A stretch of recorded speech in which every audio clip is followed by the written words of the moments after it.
So the presentation will be made in English, but if we have French-speaking person in the rooms, you want details, you want us to explain in French, do the translation, we'll be more than happy to do the best that we can. The way it's going to go tonight, we will do the presentation of guests. Once we name the guests, they can grab the microphone on their tables and explain their position on the subject. And after we do the guest presentations, we have questions and they will answer the questions. They have a certain amount of time to answer all questions. And after that, if any political parties are in the room, we will ask them to give us their point of view at the microphone in the middle. And we will also take questions from the public at the end. We hope to be done in 60 minutes. I know you have a busy schedule and it's a nice evening outside, so we'll try to do the best we can. My name is Jason Willett. Okay, I think we'll So any objections of being on camera or may be recorded by medias? Are we good? Just if so. It's too late, yeah, you're sitting in front. So I'm totally independent. I do not have a position on this subject. I do not know the details of the Bill 39. I am executive manager of 3 radio stations, was journalist for 15 years. I'm bilingual, so I accepted to be the independent moderator in this debate. Thank you. Thank you, or not, I don't know yet. It's going to give me information tonight to maybe not be independent or after I hear what they have to say. So who is organizing this debate? It's concerned citizens of New Brunswick. So this doesn't have to do with any political parties. The event coordinators, 2 local mothers. I want to say hi to Stéphanie Mallet, sitting in the back.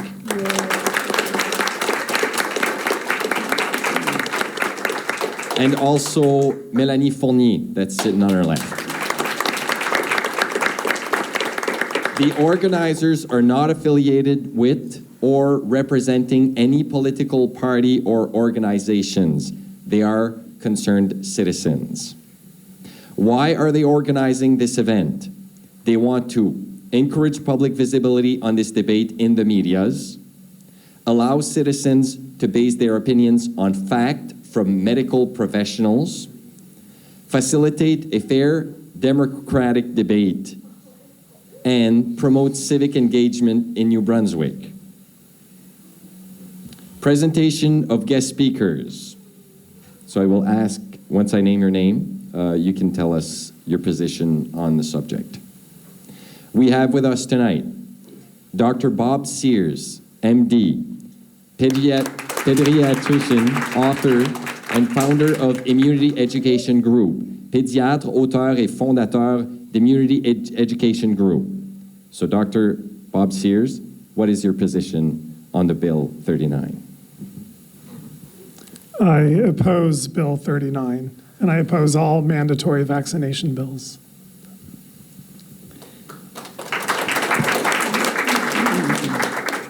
We also have Dr. Meryl Nass, MD, board certified in internal medicine from Maine, USA. Membre agréé du American Board of Internal Medicine from Maine, de Maine aux États-Unis. Dr. Nass, what is your position on this subject? I went to medical school to learn to be a doctor with one patient in front of me and do the best thing for that patient. And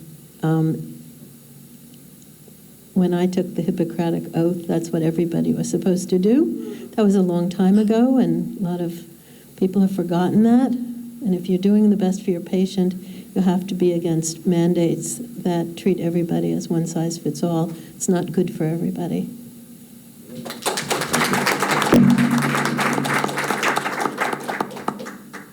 Also guest speaker tonight, Miss Dina G. Churchill.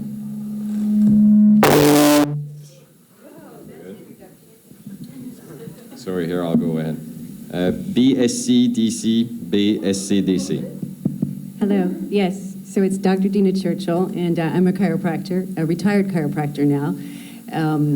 But I oppose the bill on several different stances. You know, one, that I think there's not enough safety, efficacy studies on vaccines. The second is that it really takes away our parental rights and our freedom of speech, our informed consent, and medical freedom. So I'm certainly opposed to the bill.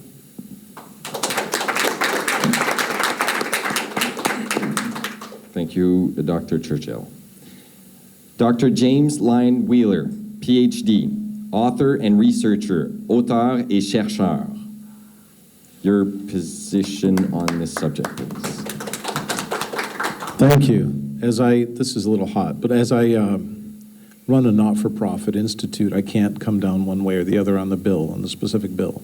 But I can say that I'm pro-science, I'm pro-evidence, and I am certainly not, it is not my understanding, as Dr. Nass mentioned, that any medical procedure or treatment or drug or biologic is going to behave the same way in each and every human being all the time. Thank you. And the only one that's not a doctor sitting at the table is James Kitchen, BA, JD, barrister and sollicitor, avocat et aussi procureur. Your position on the subject. My position is that the bill is likely unconstitutional because it infringes upon parental rights as protected by the Canadian Charter of Rights and Freedoms.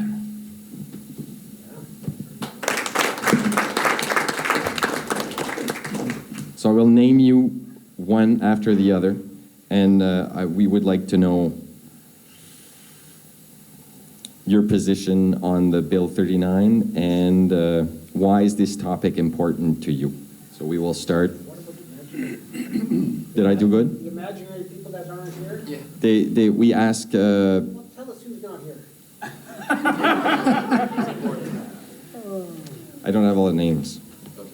I'm an independent moderator. They tell me as less as possible, and that's the good way to go, right? So we invited as much as with and against the bill to come make their presentation, and only the against the bill showed up. The people that support the bill did not show up for the presentation. Many reasons were given, but they're not here. So whatever your reason you give, it doesn't really matter. They were washing their hair. Maybe. So we will start with Dr. Bob Sears. Dr. Bob Sears, why is this topic important to you specifically? Okay, well, it's, how long do I have? A minute and a half. The for short first. version is when I became a doctor like 25 years ago, it was right when the DTP vaccine was kind of at the height of it, causing lots of injuries, severe brain injuries. It was very tragic. And I was in medical school, and somebody gave me a book to read that was all about this one vaccine and how much damage it was causing. And the book was all just scientific studies. That's all it was. Just study after study, research journal after research journal published in all the mainstream medical journals that proved this vaccine was harmful. And I didn't hear a single thing in medical school about it, and everyone was covering it up.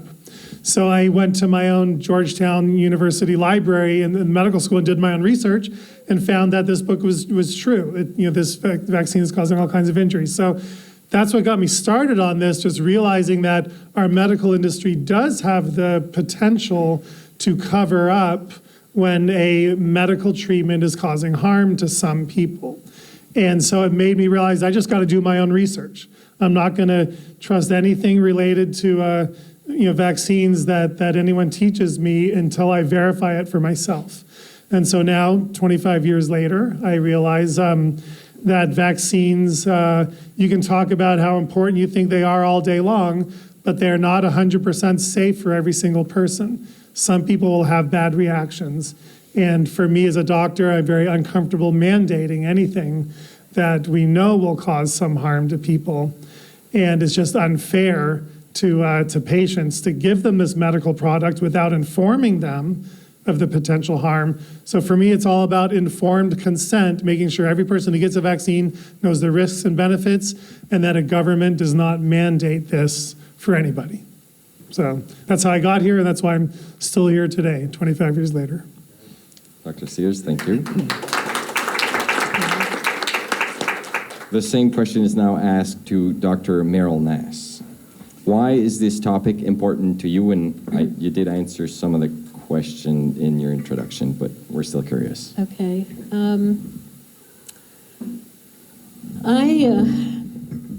I had been very interested in preventing biological warfare, and somehow this became a hobby of mine when I was young, and I wound up being an anthrax expert at the time. Just, I got interested before the Gulf War, and then suddenly it was a hot topic, and I was one of the few people who actually knew anything. And then in 1998, the federal government, in 97 actually, they mandated anthrax vaccine for soldiers, every soldier, at that point 2.5 million people, and I didn't have a problem with it, but I was aware of the literature some suggestive literature that maybe it had something to do with Gulf War syndrome. And I wrote a post to an infectious disease mailing list I was on called ProMed, just citing some of this literature, saying, the government ought to look into this before they mandate it for 2.5 million people, because there really isn't any evidence of safety or efficacy. And that little post, The Lancet found it, and linked to it, and all of a sudden people could sort of find what I had written. I had written it in an afternoon. And when soldiers became concerned about receiving it, or their families, and then shortly after when they got it and they started getting sick, they would call me, and the first 50 people who called me would tell me about all kinds of weird symptoms they were having, and I'd say, vaccines don't do that. And they're all different symptoms from different people. And then after about 50 people, these symptoms started to have a familiar ring, and I realized that there was a syndrome here, as well as a variety of other symptoms. I mean, it was very bad, very, very dirty, and it was multiply expired, and some of the lots had bacterial and fungal growth in them. So it was some of them had rubber stopper material particles, actually some that was sold to Canada and supposedly received by the Minister of Defense in Canada. That lot had rubber stopper particles. And so anyway, I started digging. I sent a FOIA to either the FDA or the company that made it, and I got a copy of the inspection report, which started the FDA's inspection report when they inspected the plant after not having inspected for many years, having left it to the Army. They had a special agreement, so this was not part of our law, but they had a memorandum of understanding. Anyway, they inspected it, immediately shut the plant down. And there was no more anthrax vaccine made for a couple of years. I publicized that inspection report. Anyway, once I realized that thousands and thousands of people were getting damaged by the vaccine, I never looked back, and I tried to make it clear, and then many military people were also very interested because they didn't want to get it. And there became a big movement in the United States 20 years ago. We had a total of 12 congressional hearings that were either completely about anthrax vaccine or partially. And it was made all the media, it was on all the networks. And then I was the scientific advisor to a lawsuit. We actually got the license removed for a while, and then FDA rubber stamped the license without any new data, even though the judge told them to get some data. And that's my story. I knew too much, and I couldn't remain silent.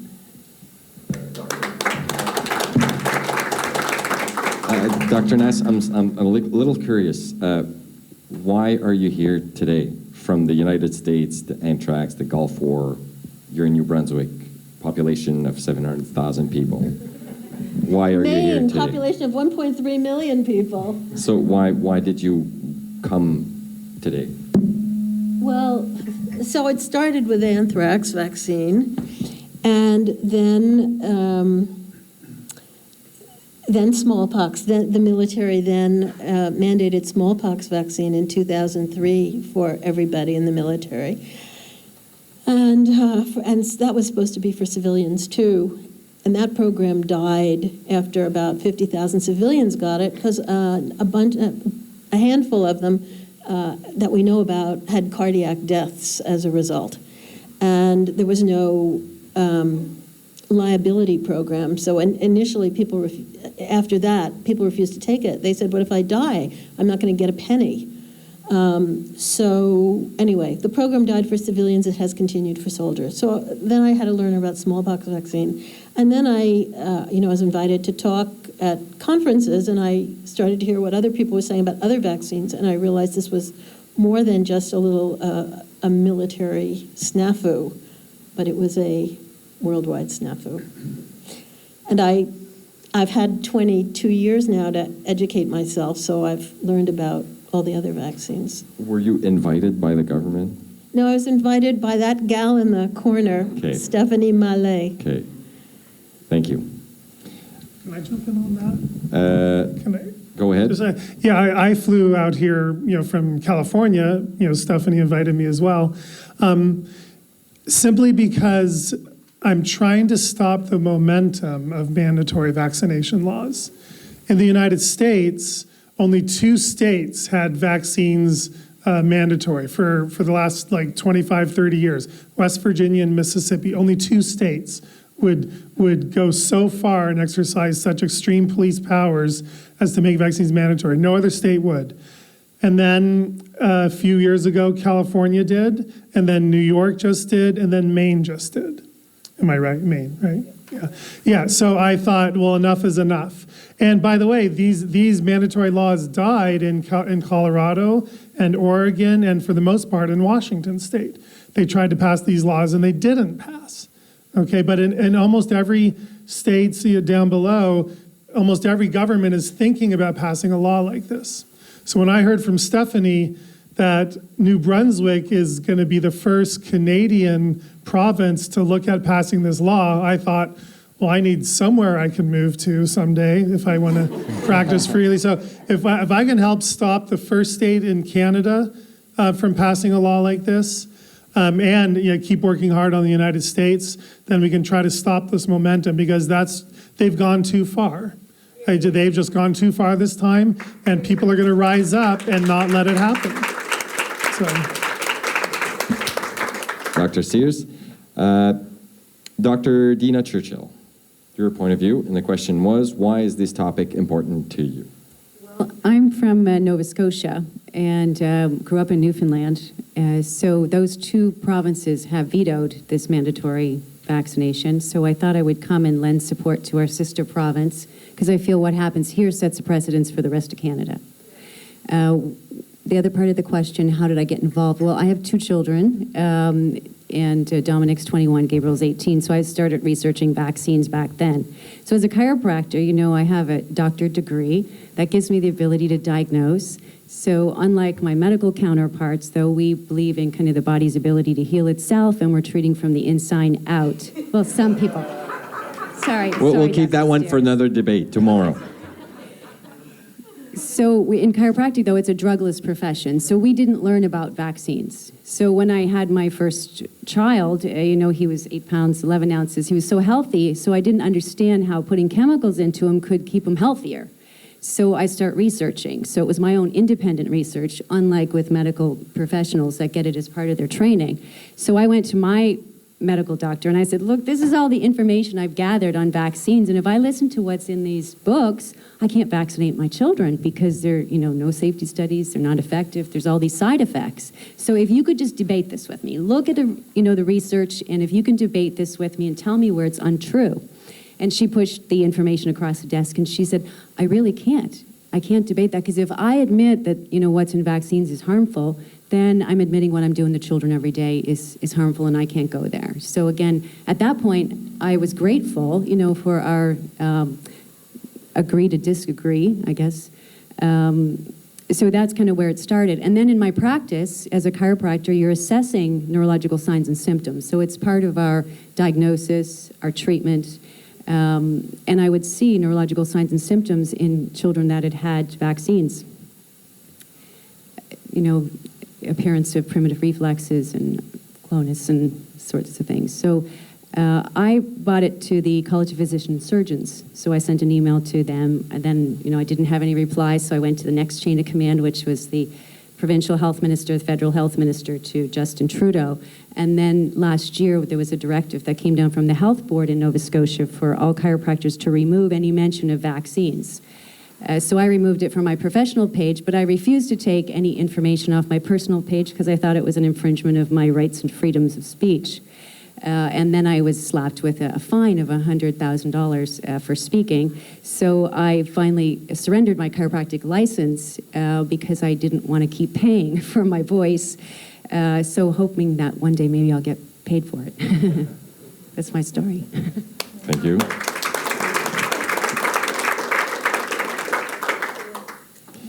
Oh, go ahead. Thank you. That we don't learn about vaccines either in medical school.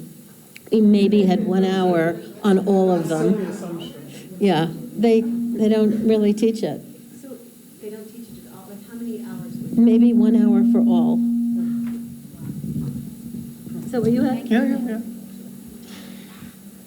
Dr. James Lyon Wheeler. So about the time that I had finished my book on Ebola, I realized that the clinical course forward was rapid testing for Ebola. I had developed the Ebola Rapid Assay Development Consortium. It involved 4 universities and my little fledgling institute. And I called the CDC and I said, hey, I know you guys have a test for Ebola, but it's based on the 1995 strain of Ebola. And now it's 2014, and we have a protein-based one, not a nucleotide-based one. Theirs uses the DNA-based test. And it requires a blood draw. And I said, if we get to the point where there's a prototype, would you test it for us in your BSL-4 laboratory? Because I'm not going to handle Ebola. They said, no. I said, why not? Because we have our own. I said, yeah, but yours uses an RT-PCR test. You have to do blood draws in an airport. Are you serious? You're going to draw blood from everyone coming into the United States, traveling around the world, with Ebola? And he didn't have much to say about that, but somehow I got invited to a secret White House conference call where they wanted to discuss with scientists to make sure that we told the public what the CDC wanted us to tell them about Ebola. And we listened what they had to say, and there was a slot for 3 or 4 questions at the end. The first question was from a sociologist who said, the National Science Foundation has been funding us for 25 years to study these cultures in these African countries. Why didn't you call us and we could have told you how to communicate with the leaders of these societies instead of showing up in your spacesuits and scaring everyone? The Ebola czar, and that's what he was called at the time, said, well, that's a good idea. Maybe we'll do that next time. So I said, my question was, how in the world did the CDC director, Tom Frieden, just testify to Congress that there are no mutations in this virus?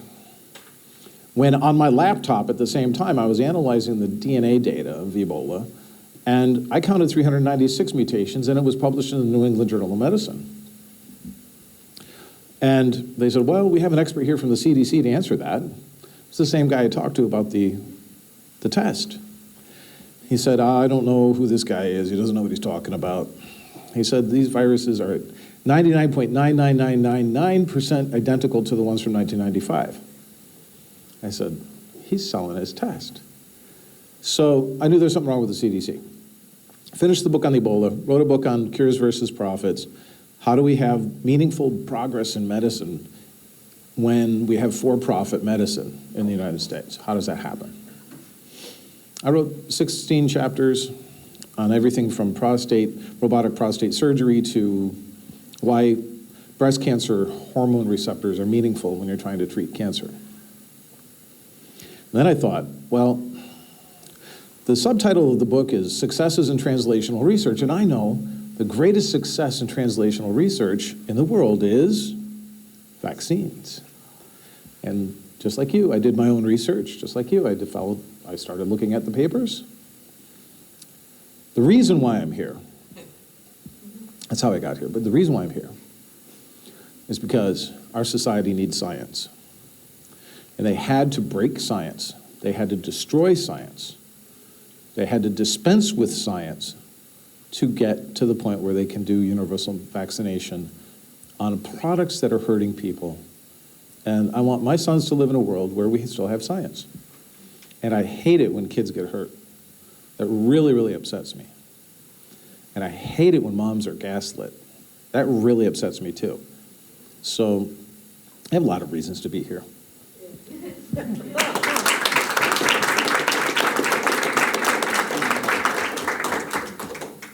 So the question is now asked to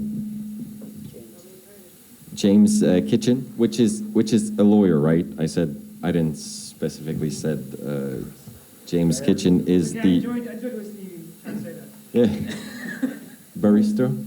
Is that what you say? Yes, pretty good. What does it mean? Sorry. Barista. Barrister just means that you do the oral part, the solicitor is the written part, Okay. and in the British tradition, they were divided, and so we still use those terms now as a traditional thing. In Canada, when you're licensed as a lawyer, you're automatically licensed to do both. In Britain, you still have to, if you're going to do both, which most people don't, you'd have to go through two licensing processes, and most people just get licensed as a solicitor or a barrister. So what I did for today, for example, would have been barrister's work because it was oral presentation. It's just fancy for a lawyer. That's all it is. We like fancy lawyers. So the question is, why is this topic important to you? Well, I believe in the free society, and I want to see a free Canada. So anything that takes away from that concerns me and interests me, and I want to put my skills and my advocacy work towards that, to advocate for a free or freer Canada and New Brunswick. And so I consider this bill to not only be potentially constitutionally invalid, but as contributing to a less free and democratic society. And I want to resist that and speak about it and offer my unique knowledge on that. So that's why it matters to me, and that's why I'm here. So according to you, is this bill anti-constitutional, unconstitutional? Well, I wouldn't quite phrase it like that, but essentially, yes, I would consider the bill likely to be unconstitutional. I mean, I'm not a judge. It's not my role to pronounce on it. If I was given the opportunity, I would argue it was unconstitutional, and I think I'd have pretty good arguments, and I would hope the judge would listen to me and rule my way. But, that would ultimately be up to a judge. And obviously, it'd have to go all the way to the Supreme Court of Canada. They're the final arbiters of this. And so it would be up to what those 9 people in Ottawa really think. But that's my professional opinion, and that's my position. And, I would vigorously argue that. Good. Thanks for being here. So because we have specialists in certain subjects, I will let you grab the microphone when you want to speak on questions that we will ask. So question 1, that wasn't question 1, so this is question 1. You have a maximum of 3 minutes to answer, and we'll come back on the subject. You can comment on something that someone else said. We're okay, I guess, not too neutral today. How can we encourage a thoughtful and respectful discussion about this topic, about the topic of vaccination? Yes. Well, contrary to what Minister Carty had said today, I think education is important. And I was somewhat disheartened that the Minister of Education felt that our public doesn't need education but needs mandates. So I think, the most thoughtful process would be to first discover the statistics and where the problems are, and then we have to educate parents. I think when parents are given the proper education, they make smart health decisions for themselves and their families.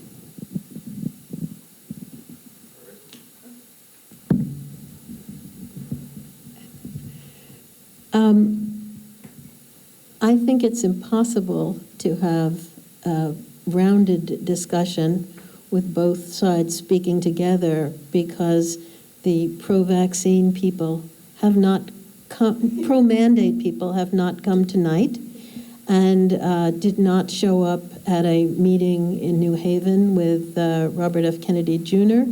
About 2 or 3 months ago.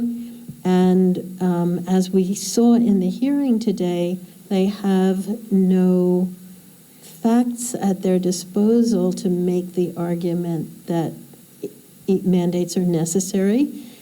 And they, I have tried to look at these arguments from both sides, and the science is on the side of no mandates. The science is on, there's really not good data on the safety. There's efficacy data on vaccines, on some vaccines, not for anthrax, not for smallpox. There's old data for smallpox, but the vaccine's a little different now. And the anthrax vaccine data was accumulated with a different vaccine, so we have no idea really how those vaccines will do were there to be an outbreak. But for the other vaccines, it depends who you're studying, how well they work. So if you study them in Africa or in a population that's undernourished, or you'll get one answer. If you study them in one age group, you're going to get one answer. In another city, you're going to get a different answer. So we don't have great data. I would say that the lots are different. That's another thing that isn't acknowledged. So that you're actually, and I used the example today, I'm sorry if I'm taking up too much time. The pandemic vaccine in Europe was supposed to be identical to the Arapanrex vaccine used in Canada. But they use the same recipe, but they're made in different factories. And the vaccine in Europe had more of certain ingredients, and the one in Canada had more of other ingredients. You're growing bacteria, every lot is different. So you Canadians dodged a bullet. You did not get narcolepsy from your pandemic flu vaccine, whereas they did in Europe. And this is what happens with anthrax vaccine. In the old days, those lots I was looking at, one could contain 100 times as much active ingredient as another. Obviously, people are going to have different reactions to them. So the people are different, the lots are different, your nutrition, your gender, your race is different. We don't have good answers. So we don't know that much about it. We know something about efficacy. We know very little about long-term safety, and that's the problem. Yeah, this is one of my favorite questions. How can you have more conversations and better conversations to start a dialogue with people you know? And so I think it's very hard to do that in the medical community. It might be easier to do that maybe in the research community that's not like pharma funded, maybe. But let me talk about just the general community, you guys. We're people who raise their children more naturally, take a natural approach to healthcare and life in general. You have to stop being quiet about it. You can't be silent. You can't, because you're not the only one doing it on your street. There are others out there. You just have to find them. You have to create relationships with people around you so they can see how healthy your children are. And, if they know you for, 10 years and your children are still alive, they made it, they'll start to wonder, gosh, how'd your children make it not being vaccinated? And then you got to create relationships with people so you can be an example of how a natural family lives and how their children thrive and are healthy. And you'll go through some illness probably, but you will thrive and be healthy. and then you'll be an example to others around you, and then they'll start asking you questions. It's not about you convincing everyone you meet that vaccines are bad and they shouldn't do them. That's very far from that. Simply about trying to make more friends who will love you and understand you for who you are and accept the decisions you make because they see the fruit of those decisions in your family's health. And, don't just make 10 friends over the next 20 years and grow up with a small circle. Widen your circle, get out there, meet more people, make a bigger circle of friends, and they'll start to, your choices will start to kind of, have an effect on them, and then they might start asking you questions, and then, you just kind of spread this sort of lifestyle, person to person by example. And I think the more of the public that accepts natural, ways to raise their children, if we can become a group of 5% of the community, or 10% of the community, or 20%, then you'll become too big of a community for the government to discriminate against. You'll become too big for doctors to kick you out of their office and no longer see you. You'll become too big of a group for people to take action against, like mandatory vaccine laws are trying to do. What would happen if 20% if schools suddenly lost 20% of all their students because they passed mandatory vaccine laws? Well, schools would go out of business, and schools would lose all kinds of funding. If we're a big group, they can't do these things to us, like the law they're trying to pass here in New Brunswick. If we stay quiet and silent and small, then they can do anything they want to us. So, got to get out there, just start making more friends, you guys. That's really what it comes down to. And talking about. It's not easy. And if you meet someone and they don't want to be your friend over this issue, you didn't want them as a friend anyway. All right? And if you're going to lose family over this issue, so I know some of you will lose family over this issue, you probably don't want them as family either. All right? And they're just not worth it. They're not worth the time and energy. So you want to, be around people who are going to love you and to support you and accept you and your children for who you are. So get out there and do it. And then, 20 years from now, we'll be bigger people. So just to be specific here, are we against vaccination at all? I'll just pick up from here. No. No. No. Are you against all vaccination is the question. Are you against all vaccination? Okay. You are. So one of the things that you can do is to get a case of Ted Kuntz's great book. It's a fantastic book. It's From One Parent to Another, and it's dedicated to his son Joshua. And they're not expensive. You can give them out. If you're a giver, you can leave them surreptitiously in the pediatrician's office that you happen to find yourself in that you didn't really have an appointment in. I mean, there's lots of... I mean, we're at the point in the United States right now where we're talking about this guerrilla tactic stuff, right? So you're at a bus stop, you're on the street, you see a mom with a kid, and you take your cell phone, you start talking to your sister about vaccines, but she's not on the phone, right? I'm sorry, what was that you said about, what was that, MMR? What was that? There's lots of ways to get information out there. My number one thing is Ted's book. Well done.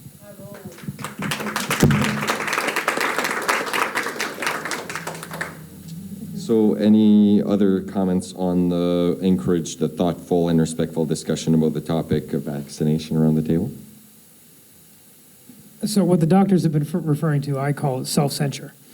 And I see this as a real problem in Canada. And as you can probably tell, our Americans don't suffer from this self-imposed limitation as much as we do. They tend to be more willing to have difficult, controversial discussions, which is why their democracy looks a little messier than ours. I tend to sometimes compare the Canadian democracy to I don't know how many of you are familiar with the criticism that Jesus of Nazareth levied at particular people, but he called a particular group whitewashed tombs, as in they look good on the outside, but they're not so good on the inside. And that's honestly how I sometimes consider Canadian democracy, because we look pretty civil on the outside, but inside we're rotting. And the Americans the other way around. They're messy, very messy. But that's because they're so passionate about their freedom, and they want to talk about it, and they do talk about it. And I'm sorry, democracy is messy. Freedom is messy.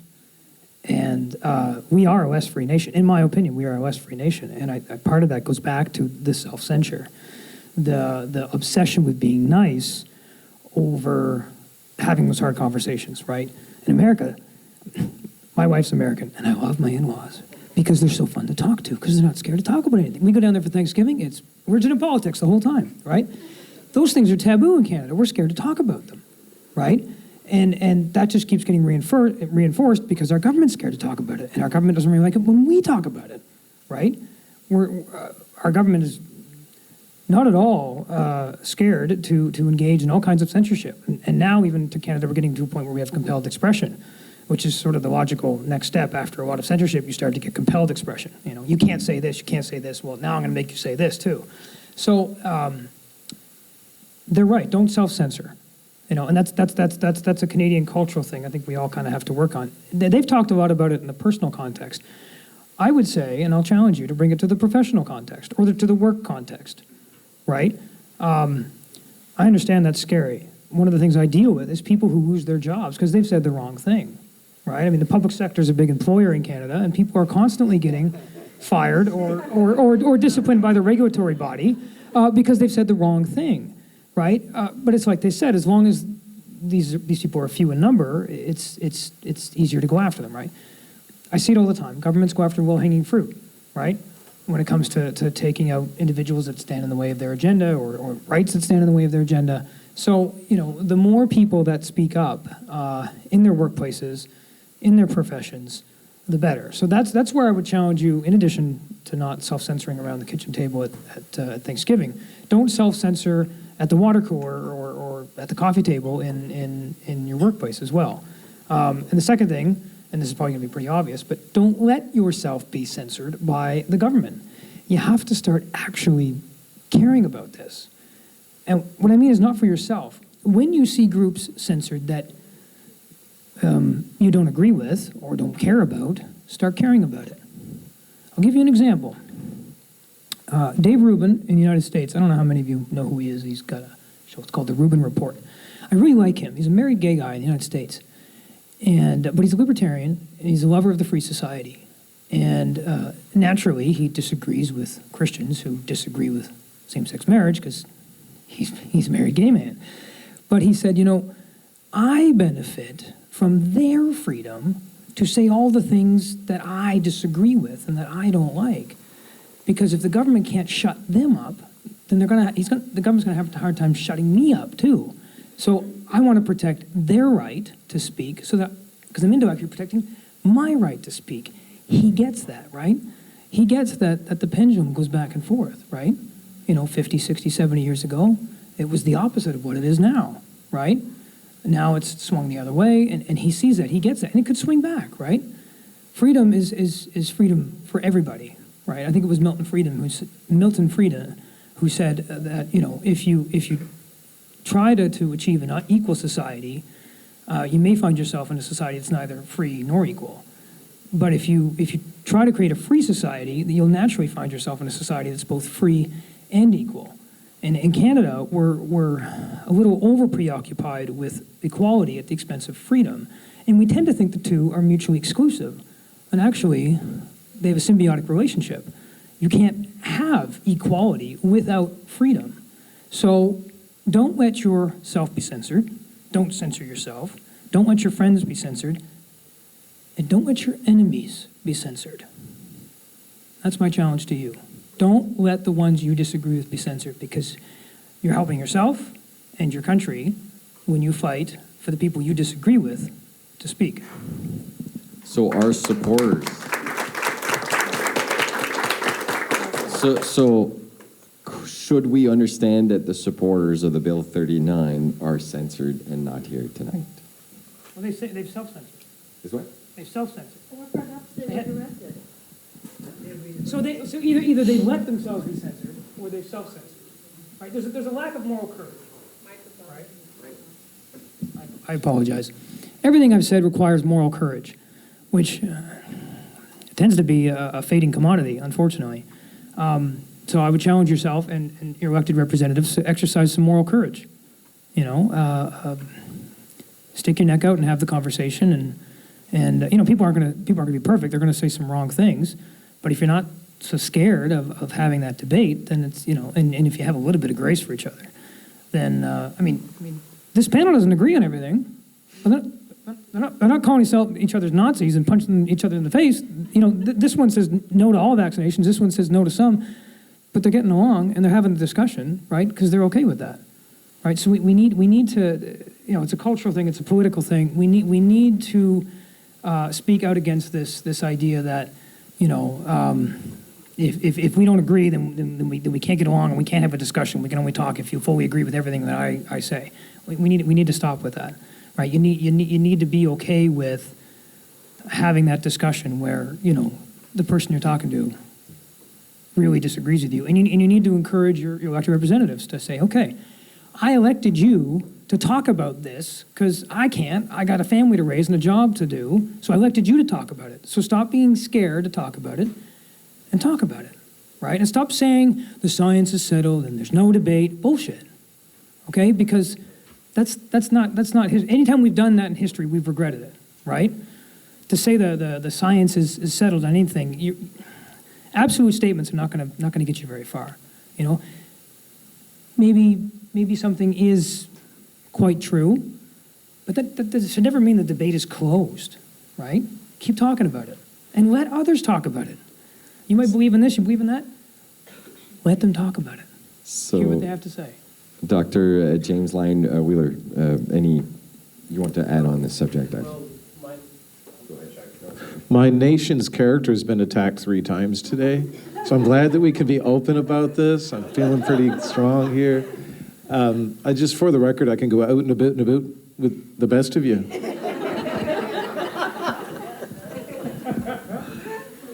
Next question. What is the most important message you would like New Brunswickers to know about the bill? It's time. It's time about the bill. About the bill 39. Yeah, go ahead. The most important thing I would like New Brunswickers to know about this bill is whether the lawmakers go with the facts. I mean, what was demonstrated today was there's no emergency. The head medical officer was asked if this bill would prevent another outbreak like St. John's measles, and she said no, it wouldn't. In fact, nobody could tell us how many kids were vaccinated and how many weren't. So there's no reason for the bill.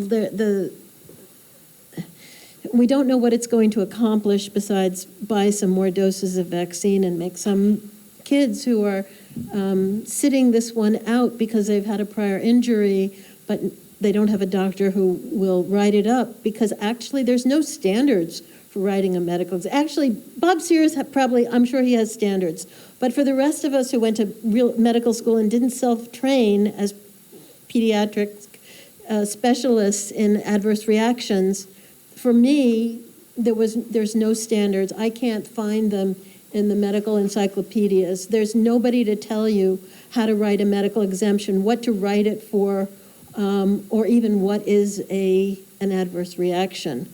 And so anyway, the important thing is for New Brunswickers to watch their lawmakers and see whether they go with the preponderance of the evidence or not. And if not, bug them, bug the system, find out why. Excellent.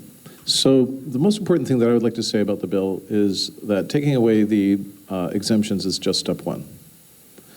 What happens then is medical doctors end up being persecuted for honoring informed consent and giving medical exemptions. And then what happens after that is this is happening, there's sweeping across the United States, it's happening in Australia. They'll make it illegal for you to discuss vaccine injury and vaccine risks because you're harming others. And then the adult mandates. And then the 270 or so vaccines that are in the pipeline will come to you and you'll be vaccinated like cattle And all your friends will be vaccinated, all your neighbors will be vaccinated, your grandparents will be vaccinated without having a single say about what goes into your body.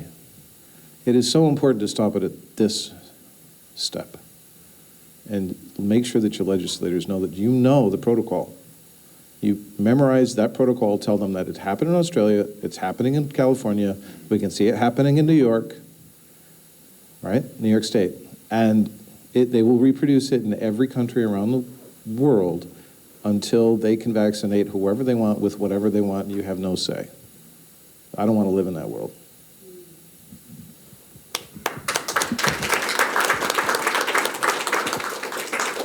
I would say the most important thing for New Brunswickers, is that what you call yourselves?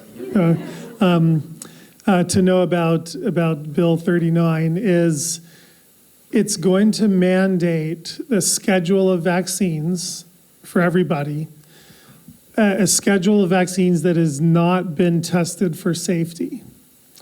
Every vaccine they put on the schedule is tested individually, and they figure out what all the possible bad reactions are, and they say the reactions are uncommon enough where we can approve it for everyone to get. But they've never looked at the whole schedule of all 30, it's about 30 doses on the mandated schedule in New Brunswick, and there's about another 30 vaccine doses that are optional now, but will likely become mandatory later. So it's 30 now, but it could be 60 doses of vaccination without any safety research on this entire schedule. They haven't done any thorough short-term safety research, but they've especially not done any long-term safety research. So how can any government mandate as a condition on going to school a complicated 30-dose set of medical treatments on anybody without the safety testing? To me, that just boggles my mind. And you have heard vaccines are safe and vaccines are effective, but you can't have any scientist or doctor show you any research that shows the vaccine schedule is safe. And anyone that claims there is, ask them to show you the research. They can't find it. So for me, that's probably the biggest reason that any government should not mandate a vaccine schedule.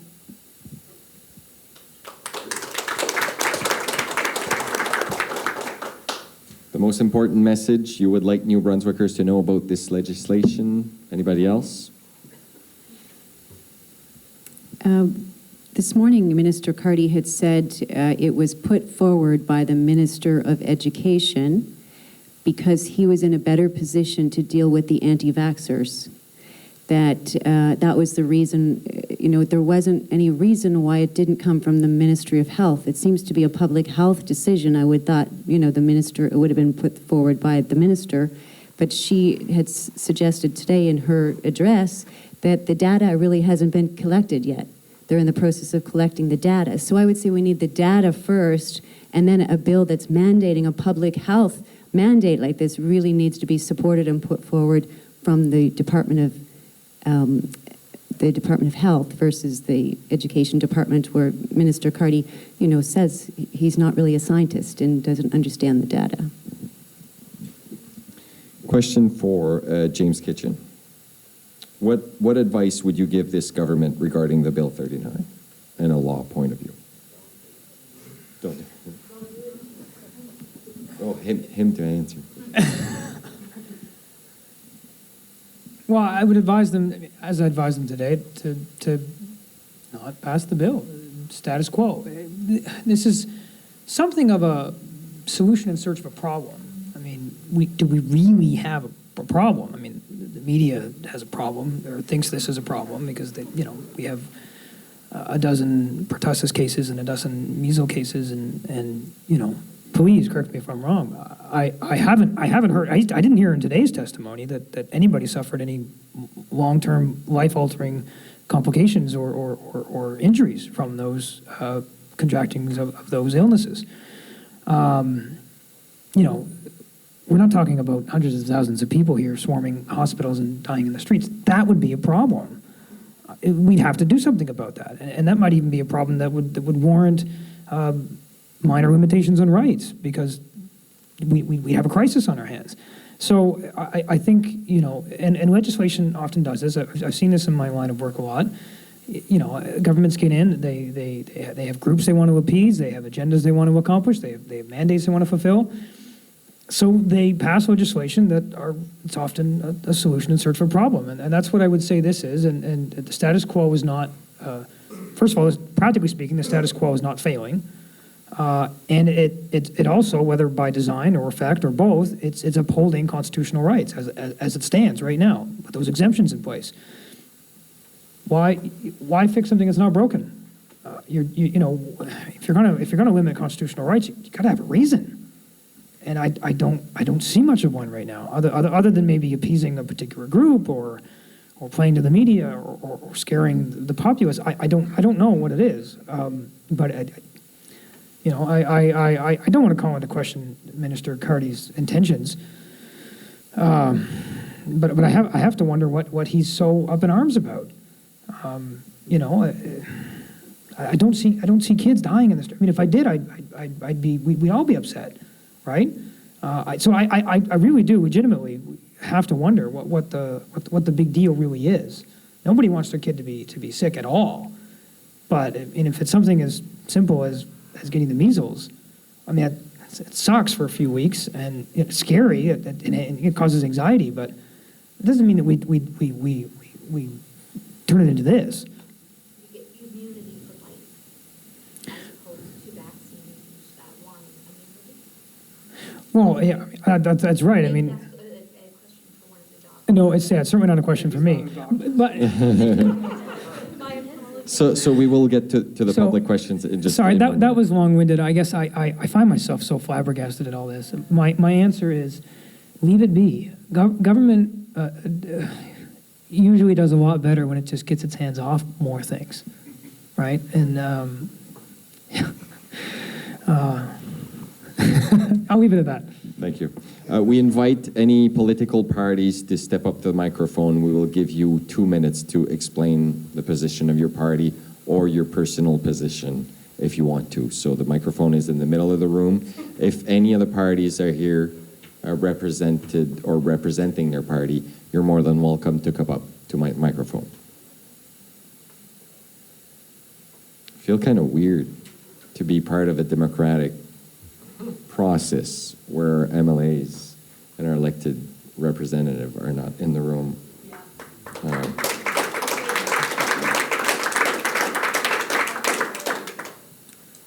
So it's an open floor. There's a microphone in the middle of the room. Any person from the public that just wants to go up to the microphone and ask a question to some of our panelists, you're more than welcome. Please identify your name just to keep it professional. Is this thing on? Hello. My question is to the four doctors. I read this was a while back. My kids are older now. But when they were babies, I started reading a couple books. One thing I'd read, and this was a while back, so correct me if I'm wrong, but one thing I had read was, I think the first vaccine that came out was a smallpox vaccine, I think. And the way it was developed, because I guess the way the vaccines work is you start with a dead virus and try to create an antibody response, right? Now, what I read was that the smallpox vaccine was developed with the cowpox virus. How could that vaccine work? It's a multi-part question. And do all four of you think that vaccines do work? And there was a third part to that question. Oh, do you think that in some instances a vaccine can actually cause the disease it's supposed to prevent?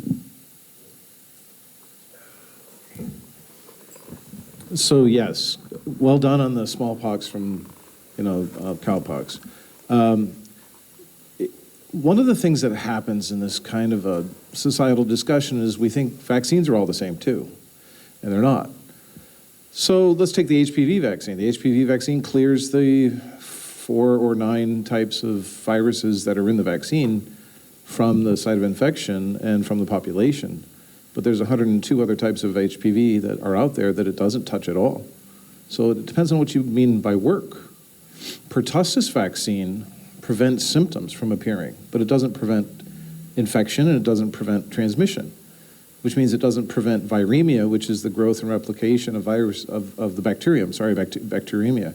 It doesn't prevent the growth of the pathogen in the body. And so, yeah, I mean, it's not as though we're injecting saline water and think that it doesn't work, right? But you guys are going to hear a lot about herd immunity, and you've heard a lot today. I guess my question is, do antibodies actually prevent the virus from forming? Yeah, that's basic immunology. Sure. But are you creating the correct antibodies? So the mumps vaccine and the measles vaccine went into the measles virus that went into the vaccine in 1963 or so. It's the same one. And it's been evolving away from the wild type, and I'm an evolutionary geneticist. The vaccine type's been evolving away from the wild type, and what happens is when they get sufficiently far enough away from each other, the immunogenicity of the epitope becomes inexact, and the fit of the antibody to the antigen becomes inexact.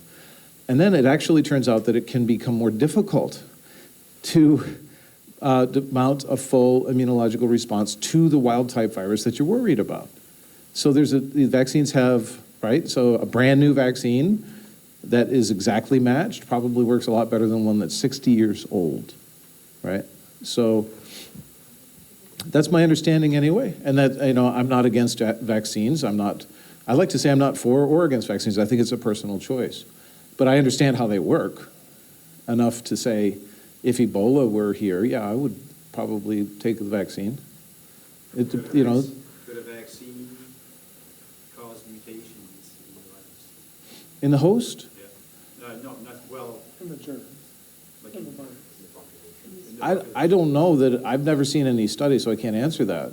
But there are endonucleases in some vaccines that can cause problems. There are viruses that are not supposed to be there in some vaccines that can cause insertional mutagenesis. Look up Teresa Dicer's work. It's fantastic. She's a PhD, and she has a company to make new ways of getting immunity, you know, and she's found insertional mutagenesis is real because there's DNA fragments, right, from the various types of cells, including aborted fetal cells that are in vaccines. That's a scientific comment, not a cultural comment or moral one. But, and the reassurance that she got when she first reported that was, don't worry because we shear the DNA up into small pieces. But she knew, and I know that the literature, the scientific literature says if you shear the DNA up into small pieces, it's more effective at inserting itself into the human genome. So there's a mismatch between the public health policy, vaccines are safe, vaccines are effective, they're the greatest thing since sliced bread, they're a gift from God, and what actually happens when the rubber hits the road. And the more you know about this, the more you'll be stunned at how little the people making decisions about your health actually know.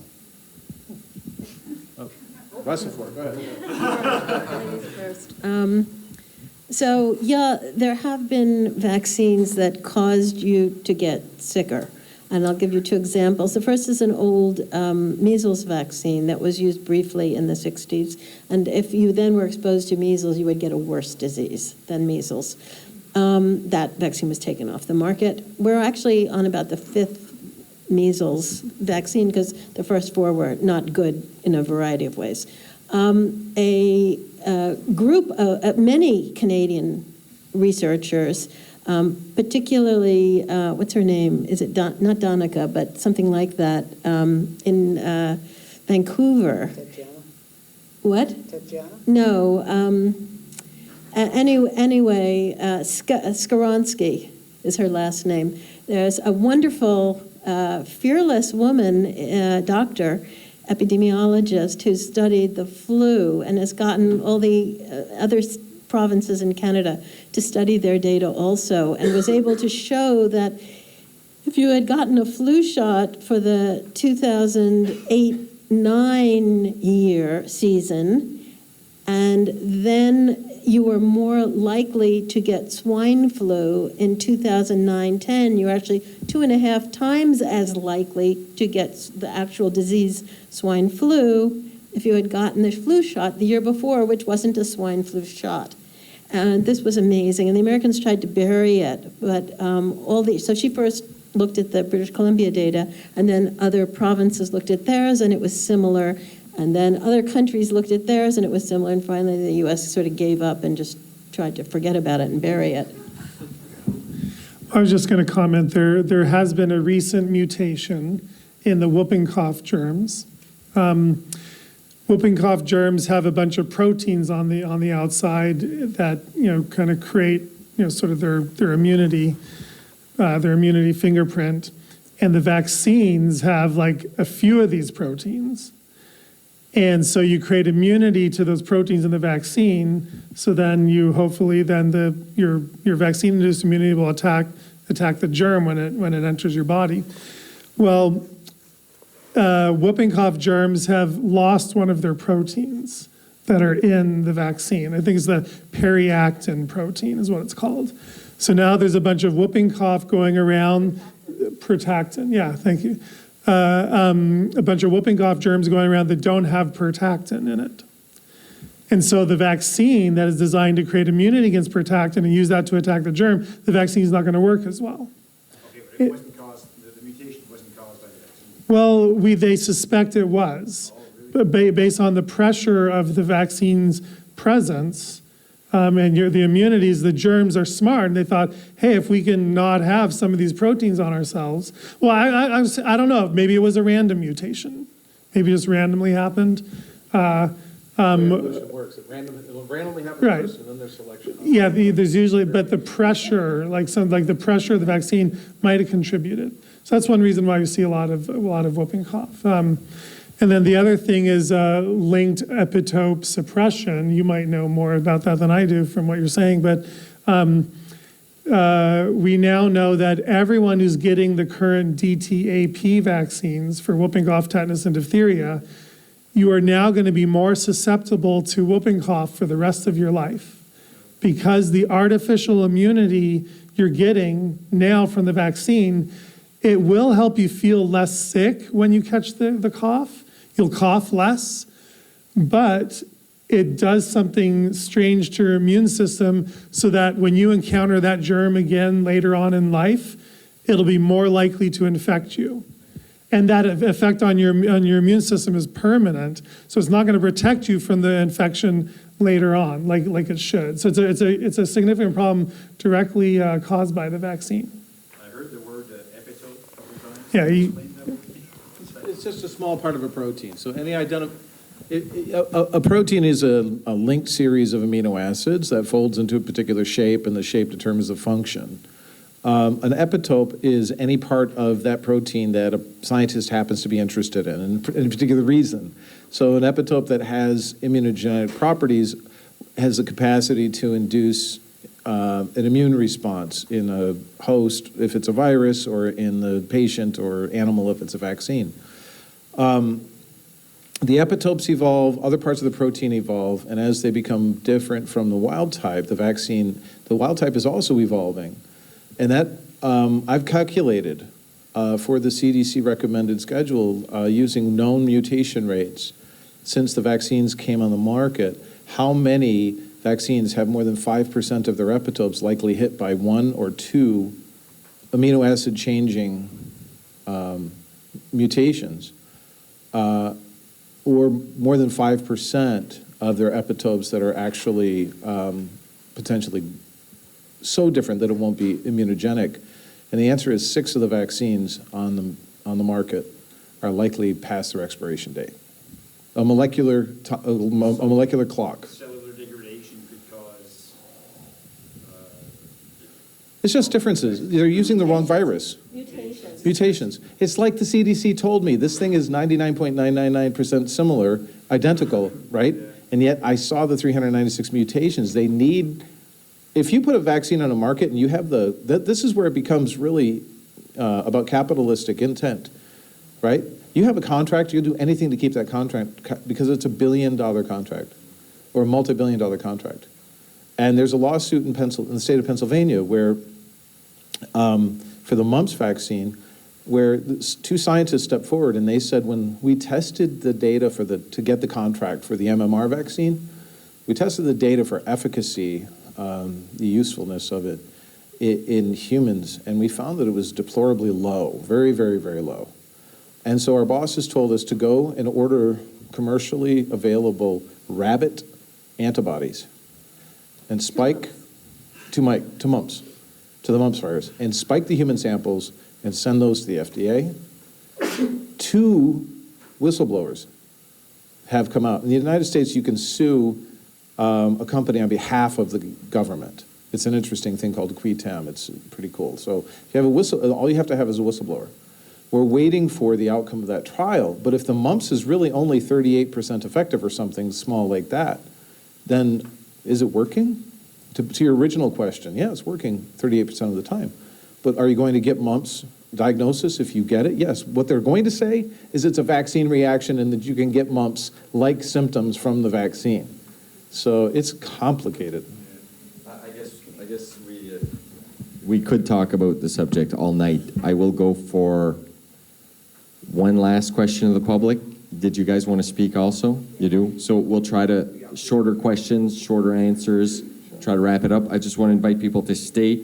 There's a meet and greet after party, so you get to talk in an unofficial way with either the panelists or between yourselves. Go ahead with your question. Just briefly about myself. Go. No, go ahead. Hi, I'm Leonard Felix. I'm actually from India. I grew up there. I came over here about a decade ago. I wasn't vaccinated. I mean, a few vaccines here and there. I lived in 8 cities. I'm a strong, healthy male. I never get the flu shots. You know, life is, I've been sick, as young, grew over, natural immunity. That said, my wife is, we both are, my wife has 3 degrees. We've done tons of research. We have 2 young kids. We have not vaccinated them. And they're bright, beautiful, strong, amazing kids. The most important thing I really feel about is the gradual removing of all our rights. Government control of education complete. We have no say in it. Government control of healthcare, government control of industry, the bureaucratic, it's becoming a nightmare. You would think that Canada is a free country. Actually, it's less free than most of the third world countries. It's just amazing. Yesterday, all of y'all can just look at it. Today's news, Purdue Pharma offers $10 billion to $12 billion to settle opioid claims. $10 billion. 50,000 people lost their lives in 2017. I know it's not connected, but in a way it's connected. 500 billion US has lost. Families completely destroyed. FDA approved this drug. Yesterday, this is on Johnson & Johnson, the great Johnson & Johnson, because I use Johnson & Johnson baby powder. It's supposed to be the gold standard in everything. Judge rules against Johnson & Johnson, let me look at the amount, 572 million. The stock went up massively after that because they were expecting a ruling of 5 billion against them. Can you believe this? A few months ago, Teva Pharmaceuticals, there was a massive thing against people's lives have been destroyed. Now look at another article here. UN agency is accused of helping Purdue Pharma spread opioid epidemic around the world. It's an amazing nexus between government and pharma, and we need to have the right, absolute right to choose the children that we have brought into this world to determine what goes into their body and know, irrespective of whether it's a protein or all those discussions can lay aside. Ultimately, it's our right. And if you you give inch by inch, you're just losing so much of ground to the government. And the worst of all is I voted for this government because I thought it's a conservative government means less government, more power to the people. And I was appalled and shocked by a government like this could bring a rule like forcing. I have no, vaccine. So are they going to pin me to the wall and shoot me up with all the vaccines? Is that next? Yeah. Thank you. So okay, go ahead. We'll go with lawyer James. Yeah. I just want to say that the slippery slope is real. It doesn't always happen, but it's real, and we need to watch out for it. And there's examples of that in the 20th century. You've probably heard of the boiling of the frog example, too. That's where we're at right now. And I love it when people who weren't born in Canada point that out, because they have a good perspective on that. Because they've come here, and they've seen things done differently, and they see how bloated our government is, and they see how apathetically we give up our rights. And we're not as free as we like to think we are. And he's right. And the slippery slope is real, and it could happen here. And it's called a slippery slope because once you get on the slope, if it's slippery, it's pretty hard to stop. And it's better to stop at the top. And the doctors have mentioned that. So I think that's, because it's like, okay, well, nobody's being forcibly held down and having the needle stick into them. Yet. Look, I don't want to say it's going to go there, but the reality that it could is a reality, right? If they're saying you're going to go to school, it's really a forced thing. So I've not had it, so are you next in line?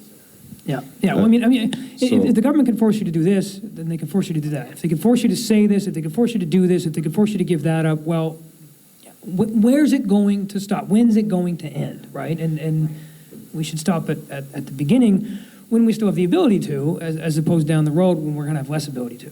So from lawyer James to Dr. James. Thank you. So I guess it's because I'm an American that I'll be up front. I'll use the F word. This is fascism, not just here, but it truly is. And I'll keep it very short. The only product that I can remember that was a commercial product where there was forced consumption was Mein Kampf. Every German citizen had to buy that book. I can't think of anything else that's forced consumption. Thank you. Thank you. You can go ahead with your question or comment. I just wanted to say hi. My name's Shannon Mosier. I'm the mother of a severely vaccine-injured child. And I just wanted to say thank you for you guys coming to represent us and deliver everything you've delivered today. You guys did amazing.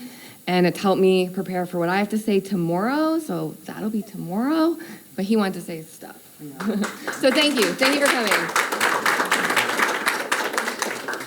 As my wife just mentioned, our son's diagnosed nonverbal autistic. This has been an 8-year battle for us. Here in Canada, we're exclusively told that autism is a neurodiversity issue, that my child was born this way. There is no interventionary medical treatments for my son or any other child in Canada. It's exclusively neurodiversity. If anyone gets any other forms of treatment, that's because they would do the research that we've all done, and we find the terminology, go down the rabbit holes and learn what we need to learn. My question is, have I gone down a wrong rabbit hole? Can you validate in any way, shape, or form that autism could be being influenced by vaccination? It's my suspect that my son was gastrointestinally injured from the MMR, and then he had the DTaP, which took his brain out. And I'm not really buying the narrative, and I was just hoping for people who aren't from here, who may have a different education, to offer me something a little different. Thank you. So thank you for your question. I've recently published a peer-reviewed article that autism is an acquired cellular detoxification deficiency syndrome. The gastrointestinal things are the inflammation that we heard about earlier from Dr. Ness. They call it disease inflammation depending on where it happens in the body. Let's look at it this way. Richard Fry in Arizona uses folinic acid instead of folic acid and sees an improvement in verbal and social skills. It's a minor improvement, but it's statistically significant. There's fecal microbiota transplant, 50% reduction in the severity of autism symptoms. So listen, they say it's genetic, they want to say it's genetic, and they put out these studies and they say, we studied genes, so it's genetic, but they didn't look at environment. And there's other studies that look at just environment. What we need is a study that looks at genes plus environment. And if you can get your government to do that study and include vaccines, then I can test the interaction term. That's a technical thing, I understand, but you get it. You have to look at both of them. And it's part of their denialist agenda. I would say scientifically, you're not down a rabbit hole. You're talking about reality. Okay? You are absolutely right on top of things, so thanks.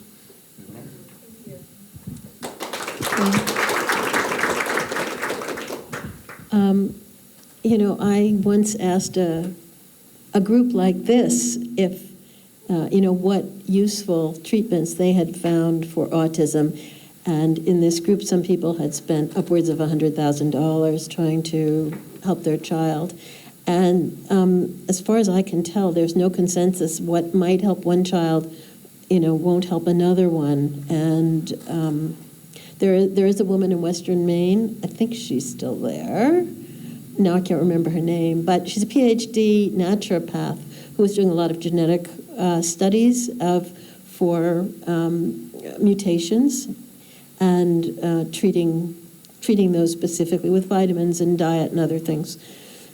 And she got some very good results, but again, some children did not respond at all. The sad thing is how expensive it has been to go to these practitioners, probably because they're facing lawsuits and have to, they're being harassed, I guess. Maybe you can say more about treatment. Okay, so I'll take one last stab at it. We had a faculty member at the Institute for Pure Nepali Knowledge at IPAC. She proposed a PhD dissertation in New Jersey on a protocol where they have recovered thousands of children. So she's actually doing a clinical trial, and the PhD dissertation proposal was approved by her committee. So it's going to become standard knowledge. It's going to become part of the knowledge base, scientific knowledge base. I will put you in touch with her. I think they're accruing patients to the trial. Maybe that'll help your son. What was the treatment? What can you tell us? I can't tell you about the protocol because I only saw her for a few moments, but We wish you success in whatever you're trying for your son. So last question of the night, and like I said earlier, please stay, meet and greet after party until 9 o'clock after. So go ahead with your question.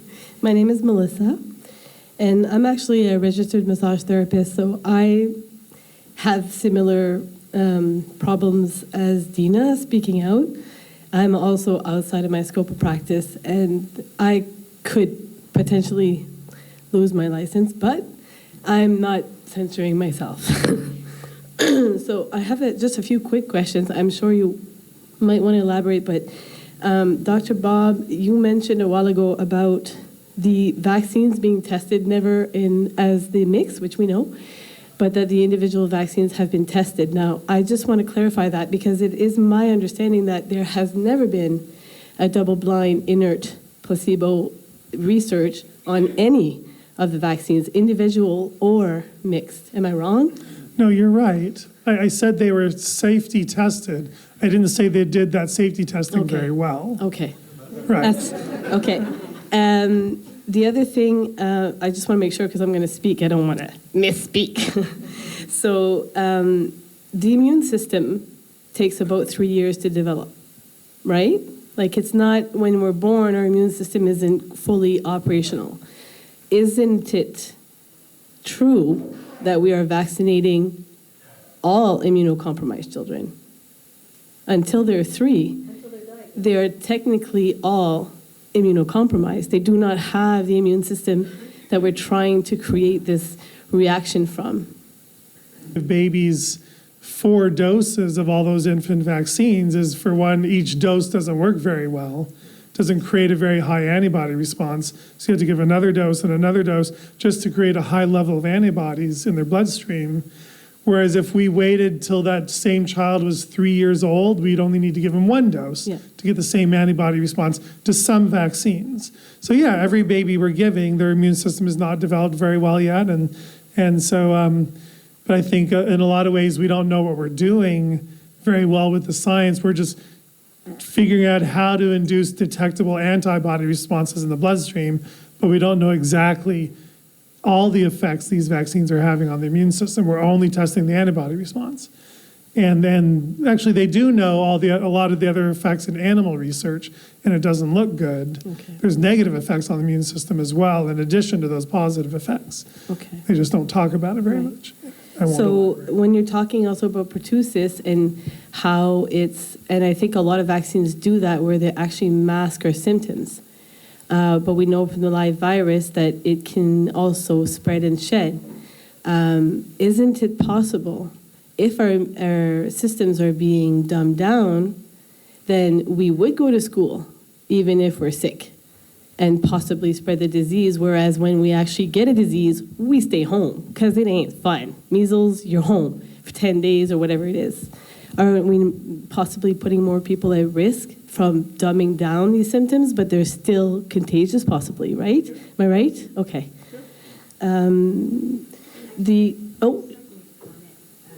Hello. I'd just like to make a comment. That was great about, we're the only species born with an immature nervous system. So most, 50% of our nervous system develops in that first year of life. And the nervous system is what, helps modulate the immune system. So to that point, there's some countries that used to wait until the child was 2 years old to vaccinate. So I think that's a valid point. Thank you. I just want to touch up for the mutation because it was very interesting, and I think I just wanted to touch up on, when we're talking about mutations, we know that there's the vaccine-induced genotype, and we know there's wild. Like polio last year we have 3 times more children paralyzed from the vaccine-induced polio. So there was 105 children paralyzed from the vaccine-induced polio as opposed to 33 children paralyzed from the wild measles. Isn't that a mutated disease? Yes. Okay, yeah, right. okay. Those polioviruses have reverted to what they say, reverted to virulence. And you were referring to international, the whole world, Yes. that is Yeah. recorded. Yeah. But you need 1,000 people to get polio for one of them to become paralyzed. So Yeah, I'm not there were worried about thousands it. of cases in the world last year.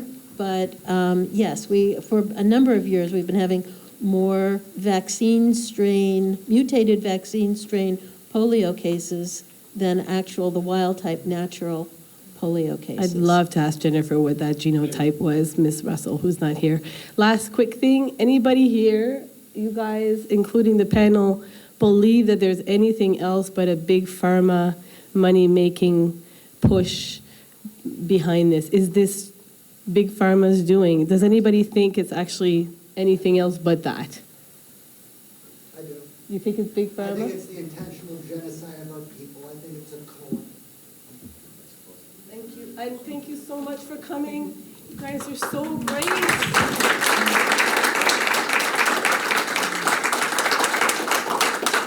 So, quick comment, maybe if 10 seconds from each, I will name you, 15 seconds maybe. Thank you to Dr. Bob Sears. Thank you for being here. Any quick comments before we close up? I don't know. If you want to keep in touch with me over the years, listen to the podcast. I don't get any money from listening to podcasts, so I'm not selling anything, but I have a podcast, 2-3 episodes every week.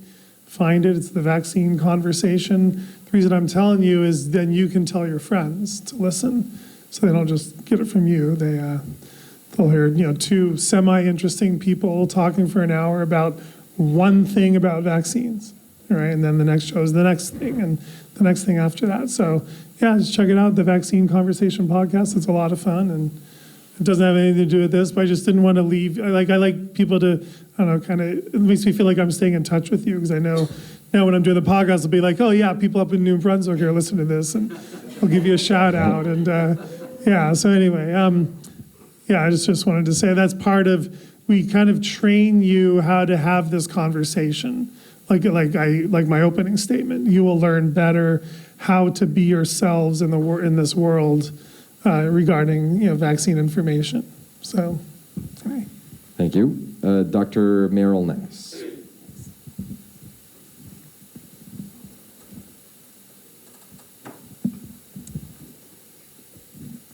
I have the last 6 months, I've posted everything I could think of that would help people in this fight against mandates. My blog, it's a blog, anthraxvaccine.blogspot.org, but if you just put my name and blog in a search engine, you will find it. So I've got articles about pertussis, measles, just all sorts of useful information, facts, and as well as articles. Okay. Let me tell you that despite the fact that the people who were against mandates made an extremely strong showing today, we had the same thing in Maine.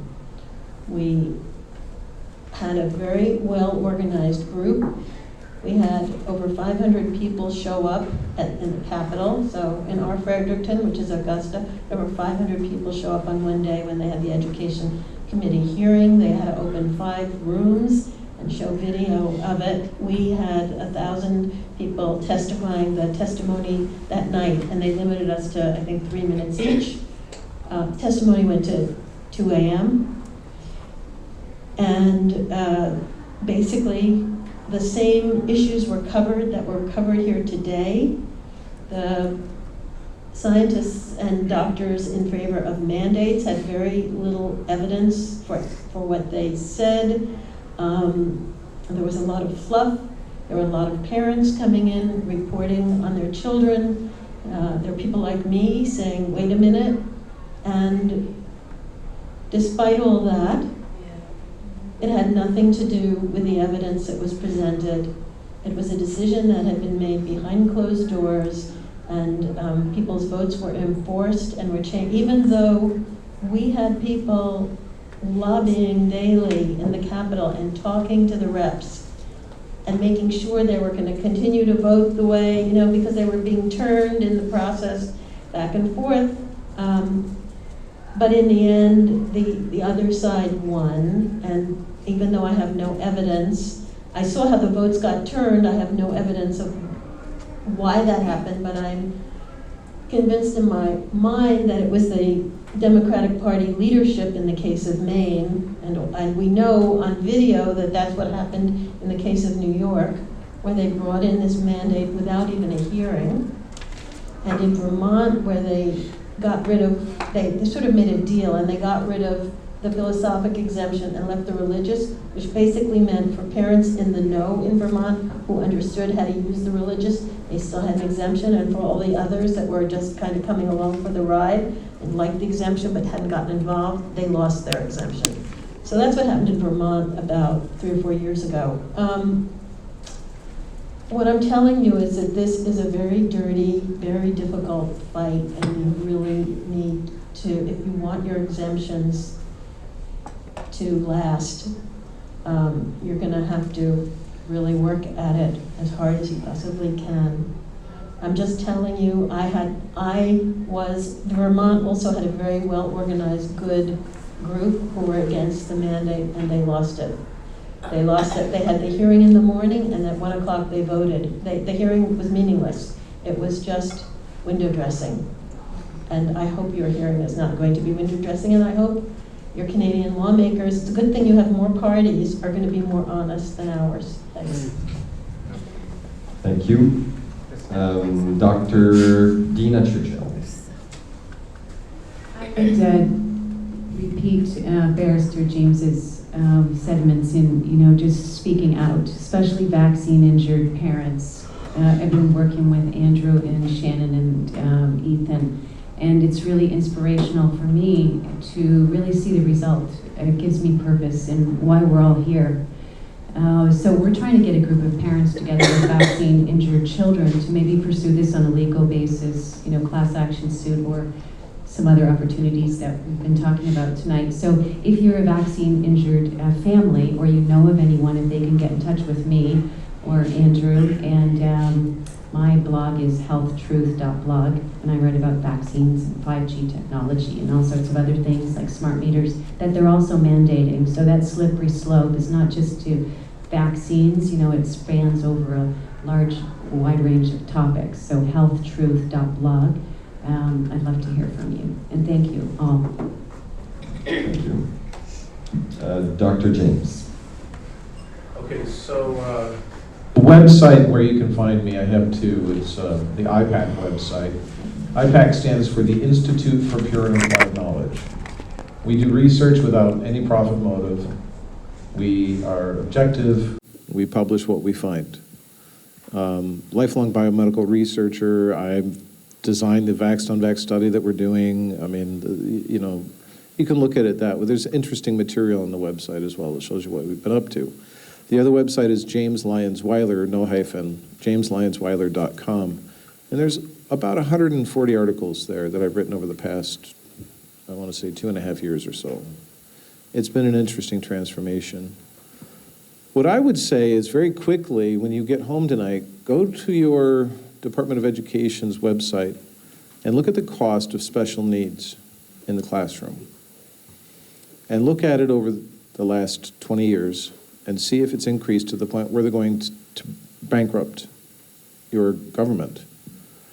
Because if they take away philosophical and religious exemptions and they do this 100% vaccine mandate, then the parents who know that their kids are, suspect that their kids are likely to develop special needs will pull those kids from the school, and that might save them from developing special needs, but at the same time, or they might pull their special needs kids from school. Ask yourself, how much money is the government going to save? There's no adult services in the United States for people with autism. They're on their own. It's up to the families. They're passing the financial buck of vaccine injury to you. And when your neighbors know that, and they know that, the thing I would say is very, very, very important. Tell each of your legislators that after California passed law taking away philosophical and religious exemptions, 28,000 jobs left that state for the state of Texas.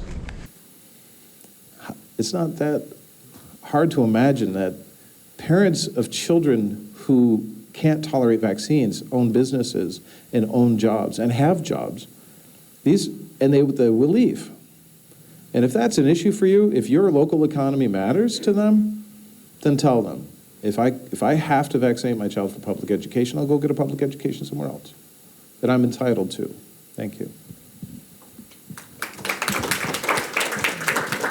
Last but not least, James Kitchen.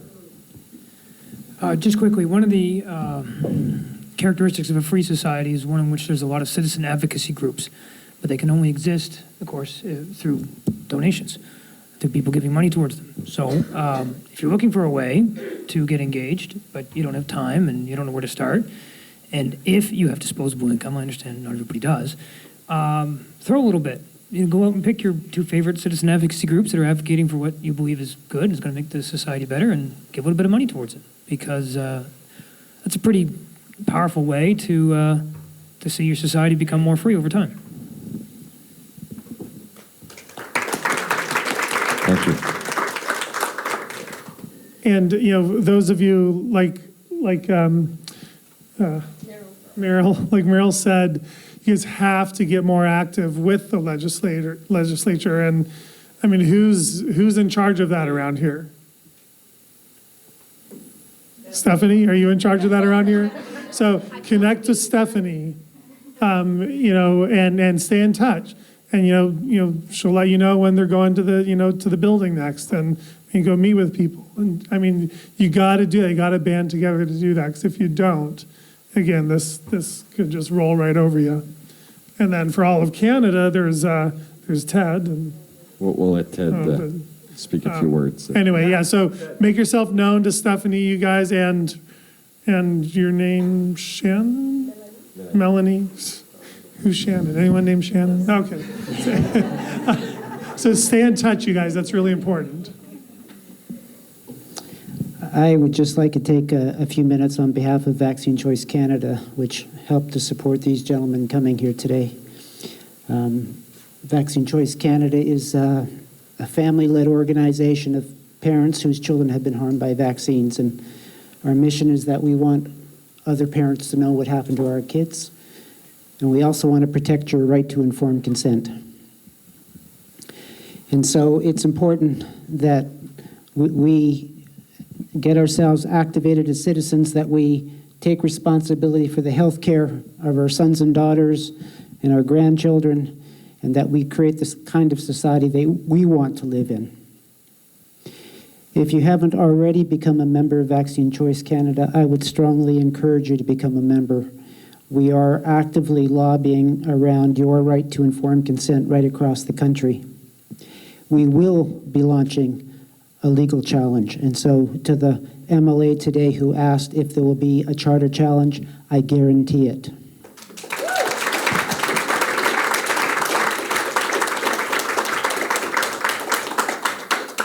I've also brought copies of my book, Dare to Question. I will put them on the table, and what I'm going to ask is that you simply make a donation to an organization that supports your right to informed consent. And all of the proceeds will go to that. Thank you.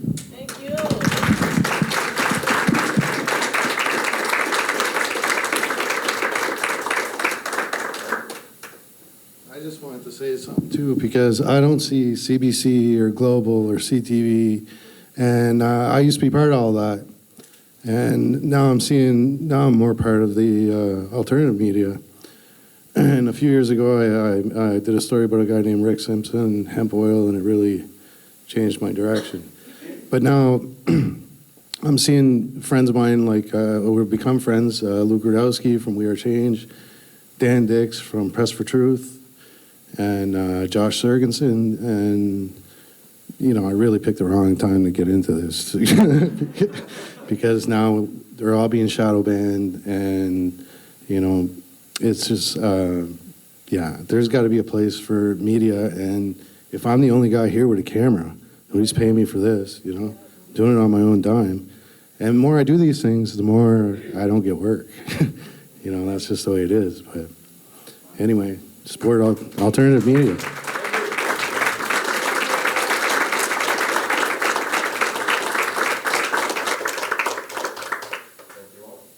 So my name is Stephanie Mallet. I'm a concerned citizen of New Brunswick, and I've been in the process of trying to organize an opportunity for citizens to have their voices heard in the debate regarding mandatory vaccination. We've been wanting to have conversations with both sides, get the facts straight, try to have a good public civil discussion, and So far, what's happened? well, so far we were able to get some experts come in from different places, some places in the US, and we tried to invite our local health authorities, and I'm definitely worried that none of them showed up. None of our local elected representatives also showed up to have a discussion with us. If the public is saying, if they're saying that this topic is such an important topic and an important issue, it does concern me, it does worry me that they're not willing to have a dialogue with people that do have questions to help move this discussion further, and then hopefully we can reach the goals that they're looking to reach in a way that respects everybody. I'm Dr. Bob Sears. I'm a pediatrician from California. And I came out here to New Brunswick because it is so important to me to fight against mandated medicine laws. Any laws that are going to mandate a complicated set of medical treatments, like the 30 doses of vaccines on the mandated New Brunswick vaccine schedule for children. To me, that just cannot be mandatory. It's wrong to mandate any sort of medicine that has potential side effects. You know, fortunately, it's rare when someone will have a very severe vaccine reaction, but they do happen. Severe vaccine reactions are real. I've seen them happen. And where there's a big risk like that, then there has to be a choice. And it just cannot be mandated for school attendance, in my opinion. And mandatory vaccine laws, they're unnecessary because there's no health crisis. We don't have an increase in measles here in Canada. There's no increase in any serious infectious diseases at all. So there's no reason for a mandate like this. Do you have an opinion of why this is being mandated if none of those things exist? Well, I think there's actually, sadly, an underlying pharmaceutical agenda to try to make their products mandatory. I mean, it's kind of it's every company's dream to have the government mandate their products, right? And even though vaccines might do a lot of good for some people, they also can cause harm to some people. And so I think the pharmaceutical companies, they're worried about side effects. They're worried about people becoming aware of side effects. And so one way around that is to get the government to mandate their products so that people don't have a choice anymore. And so that concerns me as a doctor. You know, I don't want to do any harm to anybody.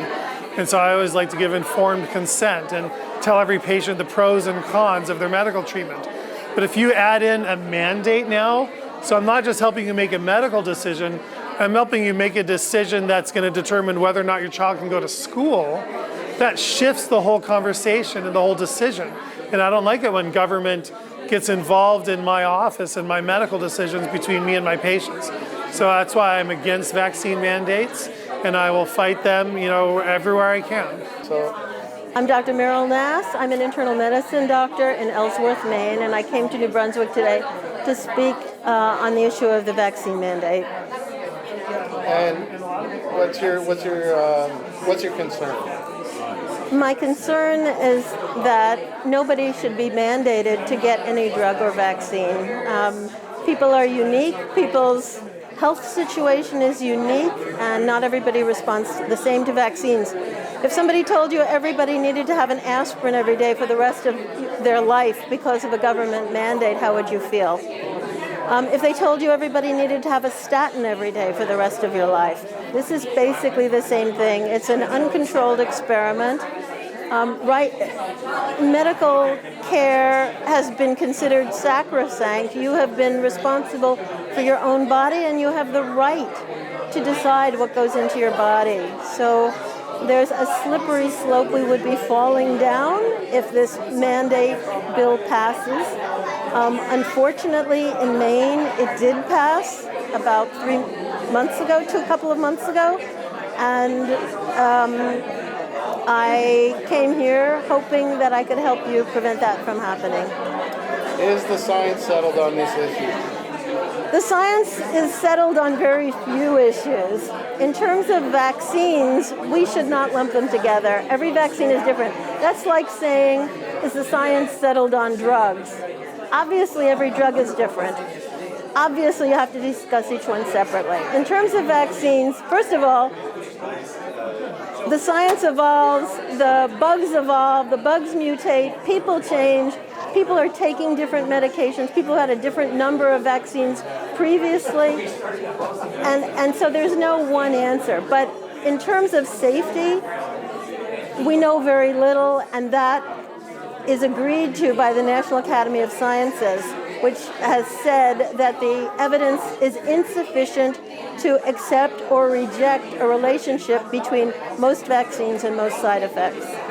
In terms of how effective they are, we know a lot more, but the knowledge is still not perfect. I would say neither science is settled. The other issue with vaccines is manufacturing, and you have to trust your manufacturer, because the quality of the vaccine is very dependent on doing the manufacturing process exactly right and keeping things very pure, uncontaminated, using perfect ingredients. And the regulatory bodies that monitor this process basically just take all their information from the manufacturer. So if the manufacturer has a failure and decides to hide it, you can't tell that when you're getting the vaccine. I, the doctor, can't tell. And if they haven't told Public Health of Canada, they don't know either. And they're not liable. And nobody's liable. Thank you very much. That's right. Nobody right now in New Brunswick is liable for damages.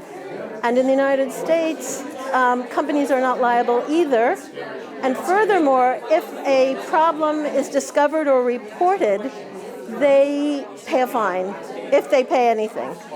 But nobody goes to jail. So the CEOs find it easier to make the decision to pay a potential fine because there's no personal liability for them.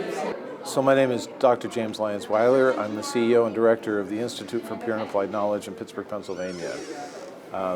Vaccine Choice Canada asked me to come and help educate the legislators about the science, the status of science, whether science supports the claim of universal safety of vaccination. And I came and I had my period of comment and some discussion with legislators, and we just finished a nice panel debate where the other side didn't show up. Okay. And are vaccines safe? What should people know? What should people be concerned about? Vaccines vary in their safety depending on past exposures of individuals and depending on their genetics. It's not really clear why the same vaccine will cause a problem for some people but not for others. Therefore, 100% of my research interest in vaccines is focused on trying to find ways to predict who's going to have a serious adverse event. And that requires cataloging those adverse events objectively. Unfortunately, there's a systematic denial that adverse events occur because they say no studies have shown that this or that type of adverse event is associated with vaccines, when in reality, for many of the adverse events, there have been insufficient studies at all to show whether they do or they do not cause them. Yeah, that's my understanding too. Anything else? What would you warn our politicians against and the citizens? Okay, so vaccines are not safe for every individual. People are not cookie cutters of each other. 100% vaccine mandate without exemptions is mandated vaccine injury for some, and we don't know who. And therefore, our resources and our energy should be focused on identifying those individuals who are most susceptible. That's an important missing piece of information that objective science can fill. Vaccine injury and vaccine death is preventable. Okay. And all the animals in the forest aren't going to die tomorrow because they weren't vaccinated, right? No. The animals in the forest are not going to die, but because they're not vaccinated, but many of them do come down with disease. Disease is real, there's no doubt about it. Right.